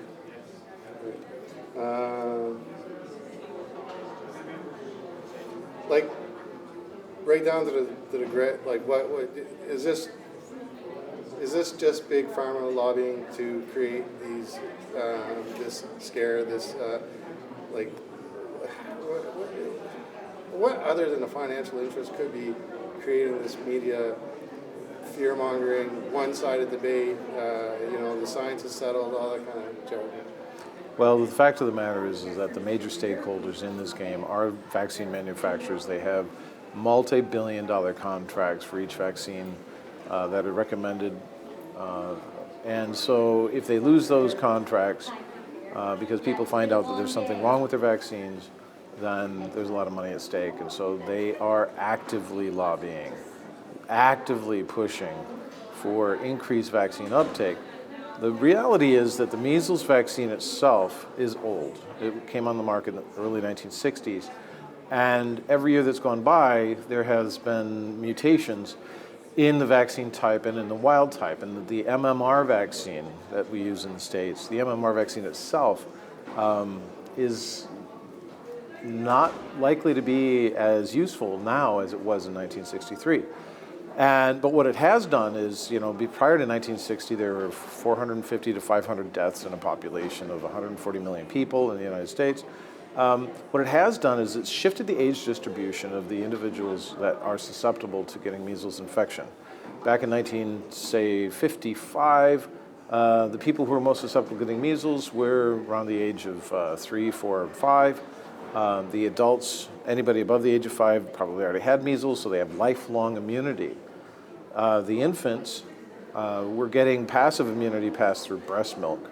And so now that cohort of children have grown up, and now they're adults, and they're susceptible. And there's going to be calls for MMR vaccination and boosters in adults because the vaccines are waning in their efficacy. I'm not sure that that's the best thing to do, to mandate existing vaccines that are getting old and getting tired, rather than encourage the development of new ways for healthy immunity. And that's another discussion, but it's one that has to be had. And what we won't have, because they won't show up to debate it, is it just, like, if they had the science, wouldn't they be here? Like, that's, I guess it's just your opinion we could get, but. I can't speculate as towards any individual's reason for not being here. I would not dare to do that, but if they don't have enough incentive to show up when science is being discussed, when law is being discussed, when medicine is being discussed on a very important topical issue in the middle of deliberation, they're not necessarily doing due diligence, and so they have to be, considered for that. I just want you to present yourself and what you're doing here and why you feel it's important. And we'll just take it from there. Okay, so it's Dr. Dina Churchill, Innovator of Women's Health and Wellness. And I'm from Halifax, Nova Scotia, but I came here to New Brunswick because I really feel like what's happening in New Brunswick makes an impact on the rest of the country. I think this bill is based on fear, ignorance, and money, and not love and wisdom.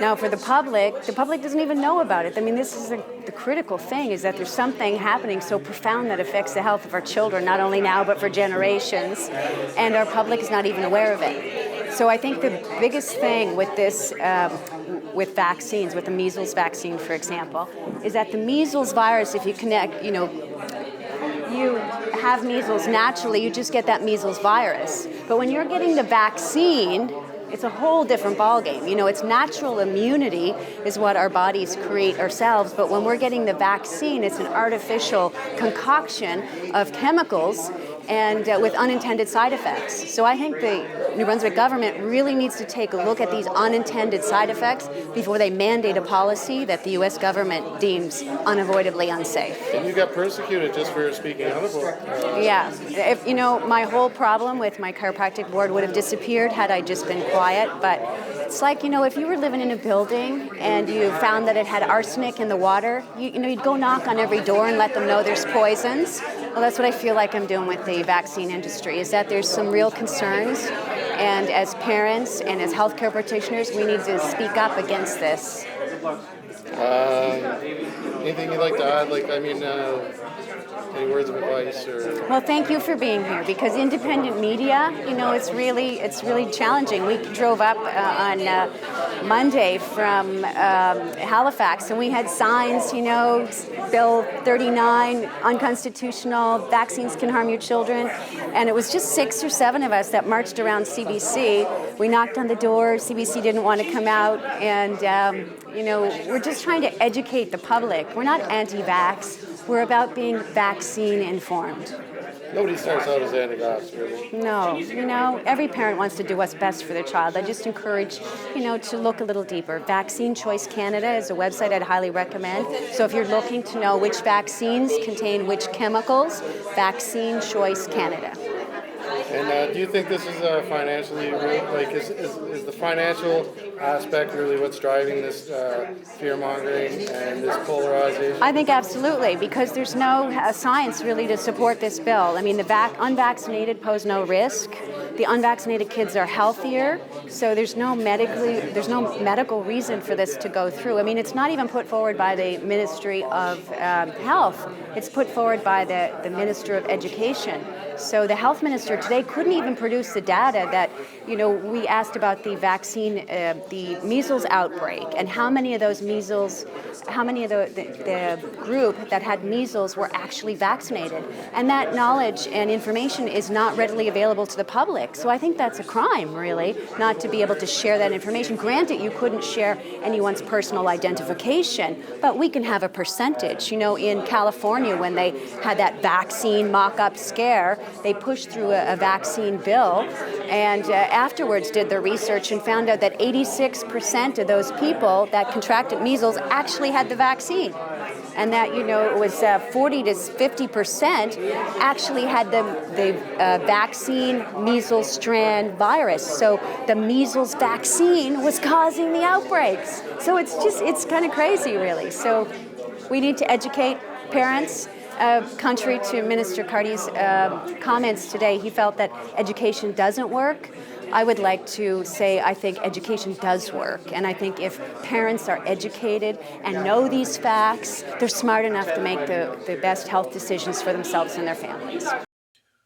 Hi, my name's Chris Harrigan. I'm an independent filmmaker, and I'd like to talk a little bit about what I saw yesterday. I mean, here we had maybe the most important conversation that this province is ever going to see, where we politicians may mandate vaccinations. This is a medical procedure, and it's being brought in by education minister. Now, whether you're for or against this, what really you should be concerned about is there was no media coverage really to speak of. There was a debate that was offered by the people that they're calling anti-vaxxers.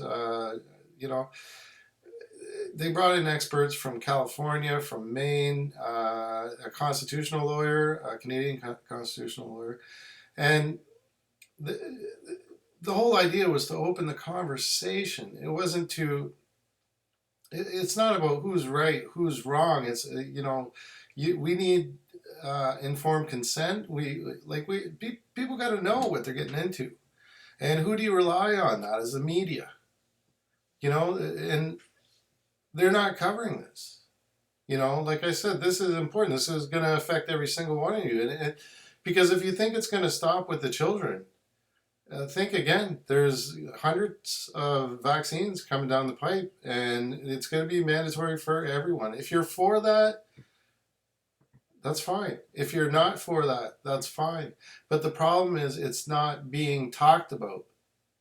The pharmaceutical interests and lobbyists have so much power that they're able to shut this down on the media. They're able to basically turn the media and the government into their lapdogs. I mean,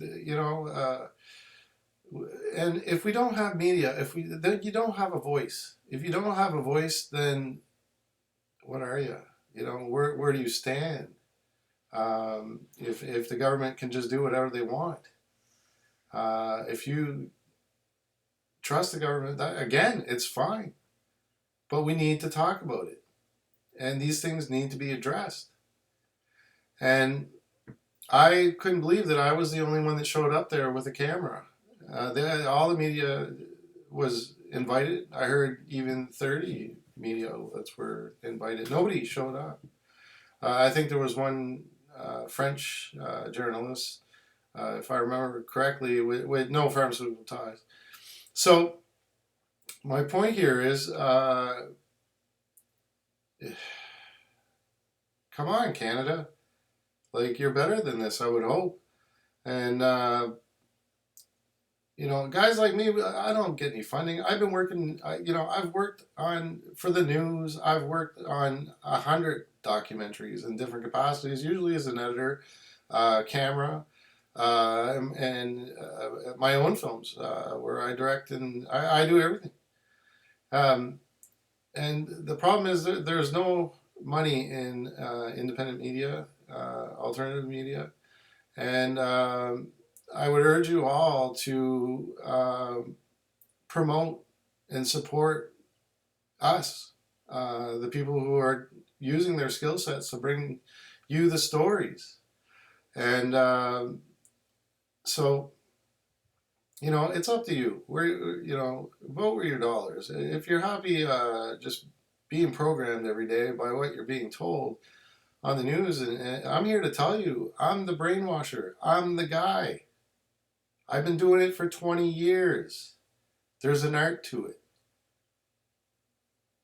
You just got to lull the person gets in a zone where they're just taking in information. They're not critically thinking about anything.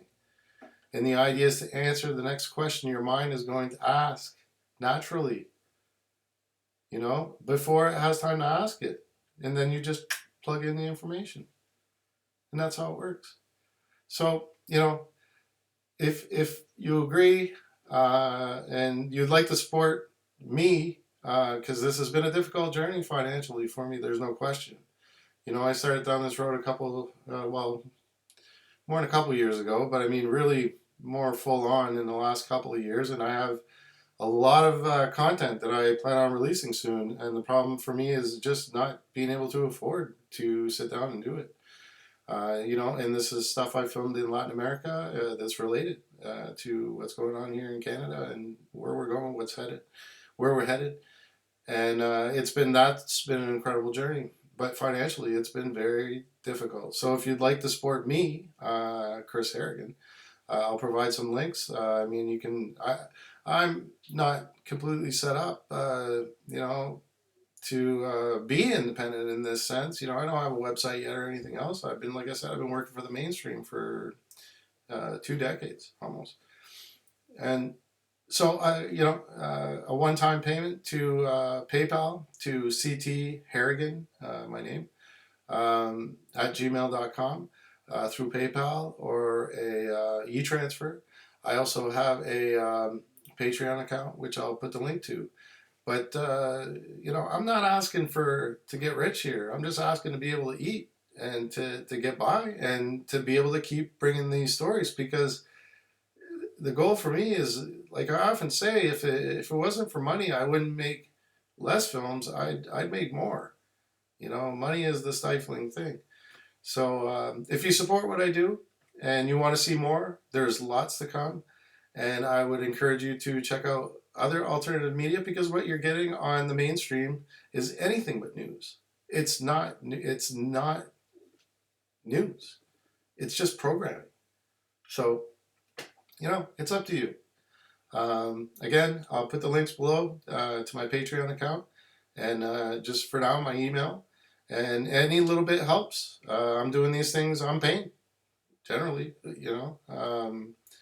I have been very lucky. You know, I'm going down to Latin America and filming this major documentary that I'm doing. I haven't paid really anything. People have been sponsoring me and stuff, but I'm not bringing anything home either. So that's all I have to say. Canada, wake up, wake up. We need our media, and they're gone. And it doesn't look like our officials are representing our interest anymore. That they're, you know, the media and the government officials just seem to be lapdogs, and that's a slippery slope, guys.